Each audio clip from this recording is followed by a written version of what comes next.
I'm 50 years old. You had to be physically around a predator for them to get to you. You had to be outside in a building, something like that, so usually somewhere in public for someone to grab you. Now, they can be in your house. The bully can be in your kid's bedroom on their device 25 feet from you, and you have no idea. No idea. And you might hear some passion in my voice. You might hear some emotion in my voice, and that's because I'm pissed. I'm so pissed that these sinister freaking people are out there, man. It makes me angry because I wholeheartedly believe that there's a special place, there's a special department in hell for these people. And the only protection that our kids have, guys, is us. That's it. Us.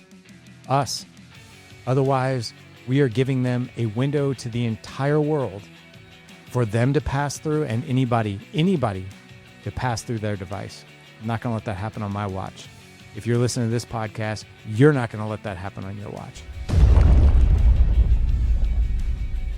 Hey, what's going on, guys? Welcome to the Dad Edge podcast, and welcome to our first solo show of December. I'm coming to you guys with a lot of anger. I'm really pissed off today. And it's something that I felt really, really compelled to share with our audience, because this is something that is insanely important. And I think there's a lot of parents out there that are not in the know about what I'm going to share today. What I'm going to share today, I'm going to just tell you guys very graphically. Today's show is probably going to be explicit. I know some of you guys are used to me having a pretty clean show, minus my guests. I don't cuss very often, pretty much hardly ever. I don't really talk about necessarily things that are too terribly dark, but today I'm going to be talking about some pretty dark things. And it's something that I'm scared about. I have a 12-year-old and I have a 9-year-old. I have a 17-year-old now, so I have a 19-year-old. Not that I'm not worried about them, but I'm a little bit more worried about my 9-year-old and 12-year-old, my little guys. For those of you guys out there who have little kids who are playing Roblox, little kids who are playing Minecraft, I want to alert you to a massive threat that is out there. Some of you guys know what I'm going to be talking about today, but many of you probably won't. I was alerted to something going on in the dark web and I would say the dark fringes of the world, and an evil that is so sinister, something that is so evil. I almost can't even believe it's part of our world. But truth be told, we live in a fallen world. Our world as we know it, it's ruled by Satan. It's ruled by the enemy. And there is evil in this world. And the way that we combat evil is to be in the know. The way that we combat evil is to protect our kids. We cannot protect our kids unless we know what's going on out there. So you guys are used to me doing shows with my kids on Wednesdays. I'm going to take a break from that for a minute because I want to talk about this particular topic, and I really want to hit this one hard. And every single week in the month of December, I'm going to have some new content for you guys. But I want to alert you guys to an innocent game that we all think is kind of innocent, which is Roblox. An innocent game like Minecraft, right? And while these games might be innocent as far as how they were developed, anything with innocence can be tampered with. Anything with innocence can be made evil if the wrong people get their hands on it. I'm coming at you guys today because I spent my weekend listening to a 5-hour and 26-minute podcast on the Sean Ryan show. You guys, I think that there's probably a lot of people out there that listen to both my show and Ryan's show. Sean's show, because Sean is an incredible individual. For those of you guys who don't know who Sean is, he is a former SEAL, former CIA contractor, and in my personal opinion, probably runs the best show as far as podcasts go, hands down. I'm a huge fan of Sean. I've been trying to get Sean on the podcast. I've been wanting to get on his podcast as well, but I'm a huge fan of his show, and I love what he does. He puts a lot of care into what he does. He just interviewed a gentleman by the name of Ryan Montgomery. It's episode 255 on the Sean Ryan show, and it's titled Roblox and Minecraft, Hacker exposes the largest online video games. Now, I want to share something else with you guys. My kids have been playing Minecraft for years. We don't really for a long time, we didn't let them play online. We just let them play just, here in the house with each other. So my boys would play Minecraft just with each other. They'd build things. Over time, we loosened our grip on our older guys and we let them play online with their friends. Now, to my knowledge, I've had conversations with my kids. Luckily, no one has infiltrated, their world that shouldn't be there. But that's not to say that could never happen. But what I'm more concerned with is my little guys. So Roblox is not nearly as safe as what we think it is. There's a group out there, guys, by the name of 764. 764. This is from my knowledge, and some of the things I'm going to be sharing with you today, I don't know all the detail. I'm just going to share with you high level what I know. I'm not going to try to get into the weeds and share things I don't know or make things up. I don't do that. But I am going to share some of the things that Ryan shared on Sean Ryan's show. Ryan Montgomery shared on Sean Ryan's show, that scared the crap out of me. And I felt very compelled to share it with you. So this group, 764, it's a group online of about 20 or 30,000 teenagers and even adults. Okay. They live in the dark web and they live in the realms and they have usernames that don't identify themselves. Now, I will say this, the group 764 loves attention and they love bad attention. They also have this belief of indifference. So they think that everything means nothing. They believe people don't mean anything. They don't think lives mean anything. They don't think families mean anything. They don't think the welfare and the mental health and the physical health of our children mean anything. And we never know that these things happen. So I'm going to share a story with you guys. And this one, oh my God, this pisses me off. I don't know if you guys have heard about the 15-year-old boy named Adam Tate. I'm sorry, not Adam Tate, Bryce Tate, son of Adam Tate and Amanda Tate. I can share their names because they went public with this on November 20th. They actually shared a post publicly about this. And I want to share their post with you guys. So I'm going to read it to you. Here it is.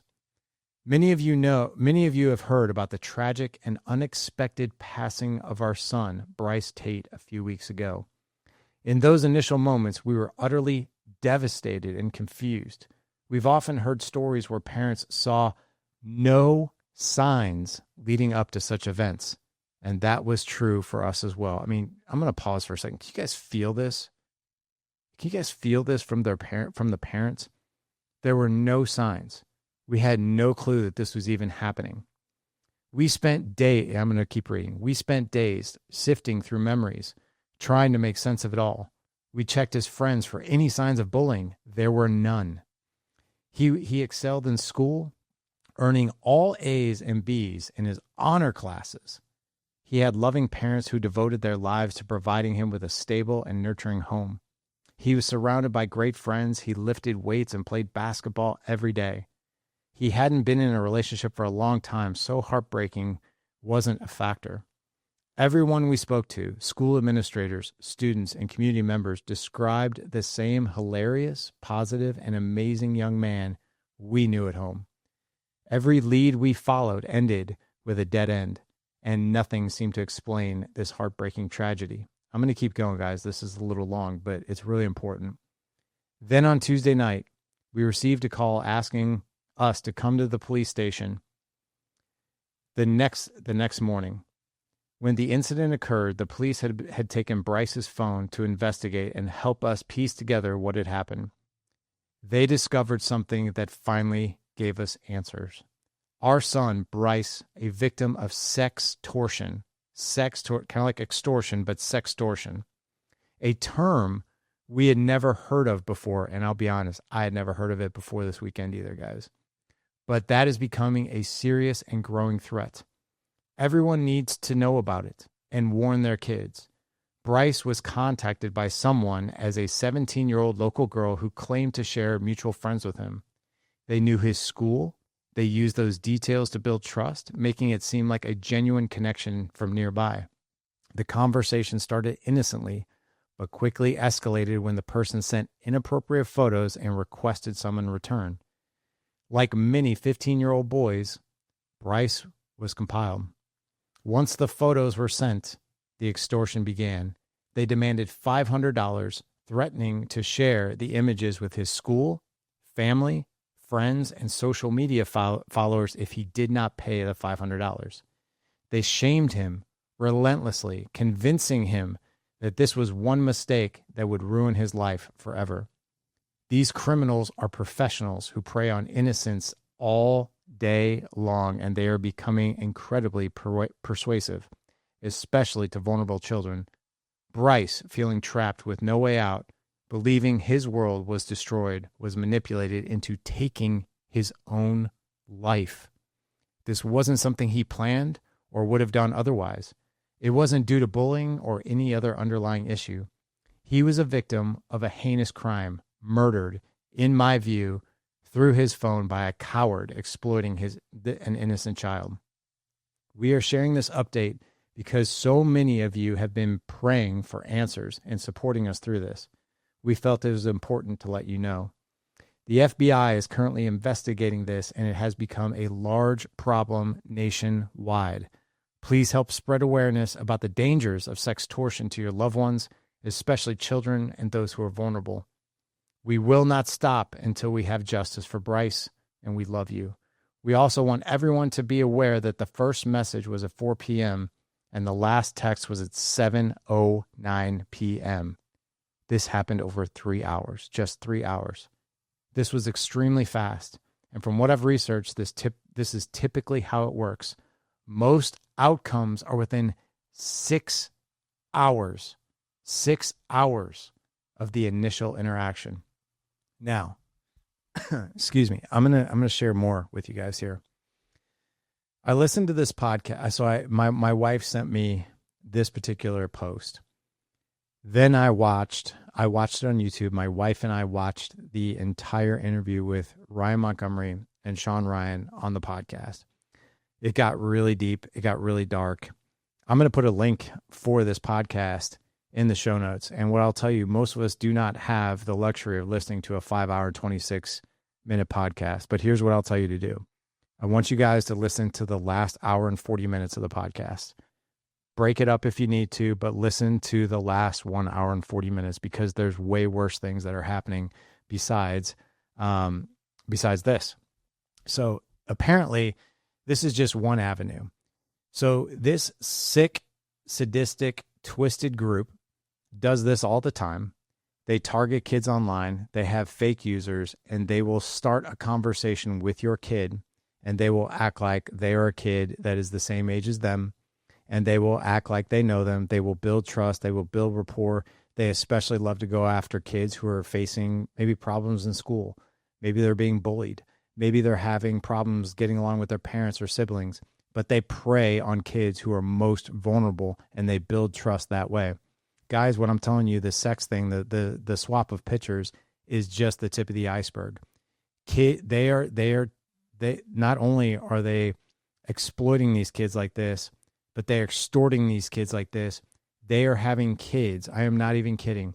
They found a 14-year-old girl hanging herself in Washington State on video. This sick, naked, by the way, naked, no clothes on. They told her, before you hang yourself, it would be much hotter if you did it without your clothes on. I'm not kidding, guys. The authorities found this poor 14-year-old girl in Washington State hanging by a tree with no clothes on, dead, videoing it. Because, and the video that they found, all these people were cheering. All these people were just loving it. It's just the sickest freaking thing I've ever seen in my life. They are forcing kids to tattoo usernames in their bodies. And I am not talking about like, oh, just take it and scrape it in. No, they want it deep in there. They are asking kids to burn themselves live on video while they watch. Guys, these people are sick, twisted individuals. They are telling these kids to kill their pets on video if they don't. And by the way, they don't stop there. That's one of the most sinister things about this. Once these kids do one thing, they don't let them go. They raise the ante and they get them to do more and more and more until one of these kids end their own life. do self-harm so badly, or they harm somebody else. This group has also convinced kids to go kill their parents. I'm not kidding. They have convinced these kids to go hurt their siblings or kill their siblings. They are convincing these kids to do bad things outside of, even in their school. And what I'll tell you is, if we are not aware of this stuff, and we're just like, hey, Dad, can I go play Roblox? Here's the other thing too. They are even offering these kids Robux. So they're not even they're not even extorting these kids for real money. They're getting them to do these things for Robux. So the currency that you can use to do whatever you do within Roblox. I don't even know what all you can do, but I want you guys to have this information. I'm going to put a link for Ryan Montgomery's website in this podcast. I'm also going to put a link in here for Sean Ryan's show where he featured Ryan Montgomery. There's so many other things that Ryan talked about in this 5-hour interview that are just absolutely sadistic and scary. And I will tell you, I don't even think I need to tell you guys this, but the technology for infiltrating our families is getting deeper and deeper and deeper, and it's getting easier and easier and easier. Now, here's what I'll tell you. My wife and I just completed this interview. We just watched the whole thing. And I know it sounds kind of crazy, but I'm going to have my 9-year-old and my 12-year-old watch the last 1 hour and 40 minutes of this interview with us. And I'm also going to have my 17-year-old, 19-year-old watch it too, because I want them to be in the know. I don't know if my 19-year-old, my 17-year-old are really at risk. I'd like to think that they're not, but I never assume anything when it comes to something like this. My kids are in danger as far as I'm concerned, and I will always have fingers on the pulse of what they're doing. Guys, what I can tell you is, like, look, go get Bark. You've heard me talk about Bark a ton. Go get Bark. You can use their filtering systems. You can use their tech to protect your kids. It will monitor online chats. It will monitor text messages. It will monitor social media. It will monitor their emails. You will know if there's a problem because it will send you an alert. I sit here and I think about, kids who have been impacted by this, families who have been impacted like this, families like Adam and Amanda Tate, who had no idea what was happening, no idea. And they had a 3-hour window. And I guarantee if Adam and Amanda knew, holy crap, they would have been all over it. They would have stopped it before it even happened. Like, guys, when I tell you I get an alert immediately, if there's a problem, immediately, I get it within minutes that there's a problem. And I will tell you, I've used Bark for 7 years, and I've had more fruitful conversations. I've been able to get in front of more bad situations than I can even count at this time. I've been able to identify friends, bullies, or whatever, people that my kids hang out with, and I know what kind of element that they might be. I've also been able to stop any type of I'm not going to go into detail, but I've been able to cease and stop an online predator at one point. I'm not going to go into detail about that, but just know that I've been able to have a conversation with somebody trying to get to my kid years ago. And it was innocent. It started innocent. I didn't know who they were. I didn't know if it would escalate into something bigger because it never did, but I wasn't going to take that chance. And I'm so glad that I had something like Bark at my fingertips. Guys, look, Bark is only about $15 a month. It will monitor all your kids' devices, their phones, their tablets, their gaming systems, all of it. All you have to do is get it. If you're not willing to get Bark, go get something else. I don't know what else is out there. There's a few other things out there. I don't know one that's as good as Bark, but get something. If you're not willing to get something, even after listening to this show, go have a conversation, please. Go have a conversation with your kids. Don't go have one conversation. Have many conversations. This is an ongoing talk that we need to have with our kids over and over and over and over and over again. I'm 50 years old. You had to be physically around a predator for them to get to you. You had to be outside in a building, something like that, usually somewhere in public for someone to grab you. Now, they can be in your house. The bully can be in your kid's bedroom on their device 25 feet from you and you have no idea. No idea. And you might hear some passion in my voice. You might hear some emotion in my voice. And that's because I'm pissed. I'm so pissed that these sinister freaking people are out there, man.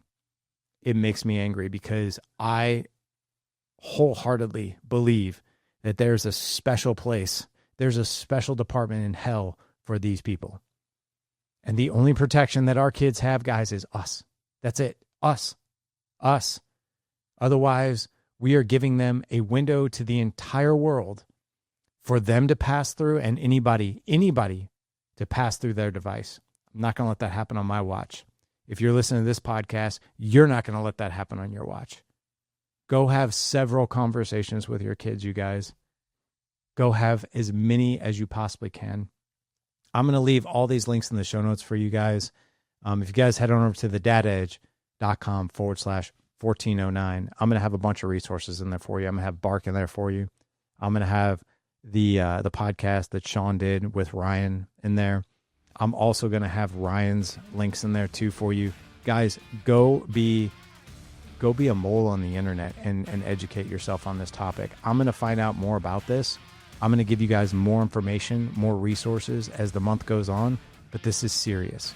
Very, very serious. Love you guys. I love your kids. I don't even know them, but I have a heart for all children. I have a heart for all parents. No child should have to go through this, and no parent should have to go through this ever. From my heart to yours, I love you guys. Love your family. I love your kids. Go to thedadedge.com/1409. Grab these links. Go educate yourself. Go have conversations with your kids that are fruitful. And by all means, protect your kids like their life depends on it, because it does.